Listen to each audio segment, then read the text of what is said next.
poneros, des pensées sournoises, séductrices qui viennent du malin. Être conscient que Satan est capable de vous injecter ces idées vous rend un. Quand vous commencez à vous croire dangereux, il vous a déjà eu. Quand vous vous croyez trop prophète, trop spirituel, la pensée même de te croire trop spirituel, c'est lui. Ne nous induis pas en tentation, mais délivre-nous du malin. C'est une prière qui est très importante. Et je t'ai expliqué la dernière fois que le mot malin qui est utilisé ici, c'est le mot grec poneros. Je vous ai dit que tout se passe en termes de pensées, d'idées. Vous pouvez avoir l'impression que ce sont vos pensées, mais c'est Dieu qui vous donne la bonne pensée et la bonne manière de faire. Quelquefois, la bonne idée vient ainsi par l'Éternel.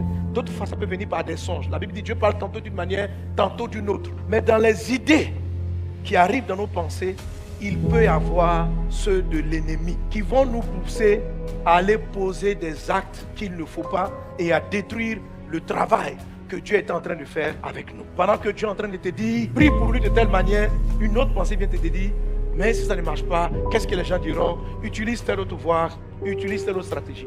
Alors vous voyez ça dans le livre de Matthieu chapitre 16. Dans Matthieu chapitre 16, Jésus dit, qui dites-vous que je suis? L'apôtre Pierre répond, tu es le Christ. Et Jésus lui dit, ce que tu viens de dire, c'est le Père qui t'a révélé cela. C'est une révélation. Pour Pierre, c'était une idée, c'était une pensée. Mais la pensée était en fait une révélation. Quelques minutes après ou quelques heures après, Jésus dit, je dois aller mourir à la croix. Et le même Pierre dit à Jésus, ne dis pas ça. Pourquoi tu parles de la sorte? Pourquoi tu veux parler de ta mort? Et Jésus se retourne et dit, arrière de moi, Satan. Donc Pierre est en train de parler et Jésus entend Satan. Au verset 16, il parlait. Jésus a entendu le Père.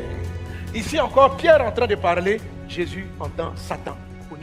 C'est-à-dire que dans l'esprit de Pierre, on a eu à un moment donné les pensées de Dieu et puis là on a les pensées de Satan. Donc dans votre vie, vous pouvez être utilisé par les pensées de Dieu et bâtir des choses extraordinaires. Et puis en même temps, il y a d'autres idées qui viennent dans votre tête, il y a d'autres pensées qui viennent en vous, mais qui sont des pensées qui vont détruire même ce que Dieu a commencé de faire. La guerre, c'est une guerre de pensées. Arrêtez d'imaginer que quand Satan vous attaque, c'est un truc tout noir, avec des griffes et des dents. Non, ça là, peut-être tu vas voir ça 2 fois dans ta vie. La plupart des attaques du diable sont des suggestions de pensée. Ce sont des pensées qui arrivent à vous et qui vous font croire que c'est vous-même. Or, ce n'est pas vous. Pierre était convaincu que c'était sa propre idée, que c'était son avis. Jésus dit non, c'est pas toi, c'est Satan. Il dit Satan, à quel moment il m'a possédé? Il t'a pas possédé, il t'a donné un système de raisonnement. Il t'a amené à raisonner d'une manière. Donc Dieu peut vous donner beaucoup de richesses, mais vous pouvez avoir un système de raisonnement qui va vous amener à faire de mauvais investissements, à aller être au mauvais endroit, à parler avec les mauvaises personnes. C'est la raison pour laquelle, quand vous priez, il n'y aura jamais l'épisode garde. Jésus, je te demande pardon, il faut me protéger du malin. Ça veut dire des poneros, des pensées sournoises, séductrices qui viennent du malin. Être conscient que Satan est capable de vous injecter ces idées vous rend un. Quand vous commencez à vous croire dangereux, il vous a déjà eu. Quand vous vous croyez trop prophète, trop spirituel, la pensée même de te croire trop spirituel, c'est lui. Tu finis de faire des miracles, c'est l'abondance. Hein? Puis ta pensée vient. Il y a une pensée qui vient. Tu es loin d'elle. Tu as l'onction. C'est un poneros. Tu es en pleine croisade. Il y a un poneros qui vient. Non, mais vraiment, ton don de miracle, c'est quelque chose. C'est quelque chose. Poneros, c'est pas Dieu. Parce que cette pensée-là, si tu la gardes, ton cœur va s'en. Tu vas finir par croire que non. Tu finis de faire un exploit. Dieu s'apprête à augmenter tes grâces. Puis la pensée d'orgueil arrive. Tu sais, quand on dit économiste là, donc tu connais ton travail, tu connais. C'est la voix là, tu connais. Tu es bon. Puis la voix sonne dans ton cœur, tu es bon. C'est pas ta pensée. Tu es en train d'être ponéré.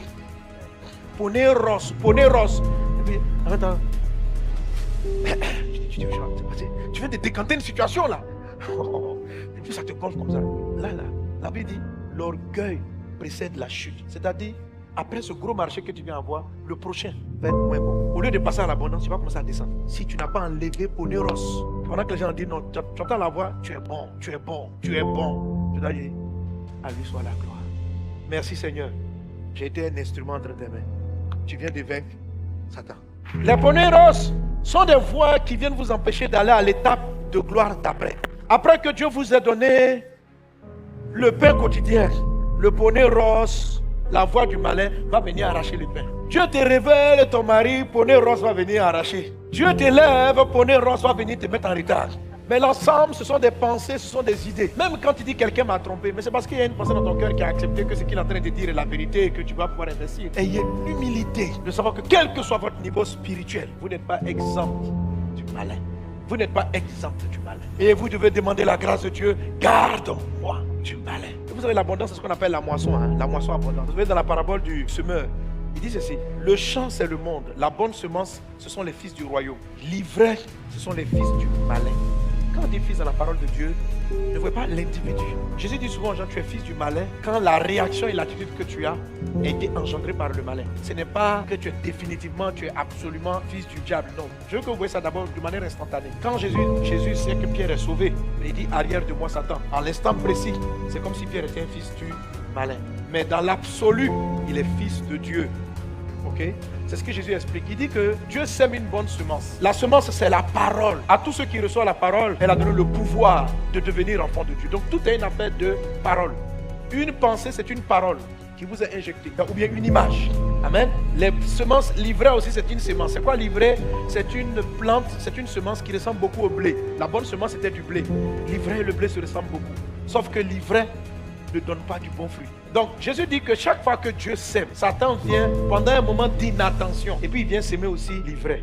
Et puis il dit l'ivraie là, ce sont les fils du malin, c'est-à-dire c'est les réactions conduites par le malin. La bonne semence, ça, ce sont les fils du royaume, ce sont les réactions du royaume. Pendant longtemps, je pensais que c'était des individus marqués. Tu m'as dit, ah mon fils, de temps en temps, je t'utilise. D'autres fois, ce que tu as dit là, ça ne veut pas de moi. Tu as mal parlé à la personne inspirée par ta chair. C'est le poney rose qui t'a mis en colère contre la personne. Les poneys roses peuvent détruire votre mariage, détruire vos enfants, détruire vos biens. C'est-à-dire que vous allez être l'instrument de Satan pour la destruction. Satan n'a pas de bras pour agir sur la terre. Il passe par des personnes. Il ne faut pas penser qu'on dit Satan, les sorciers ont attaqué mon foyer. Ils ont attaqué comment?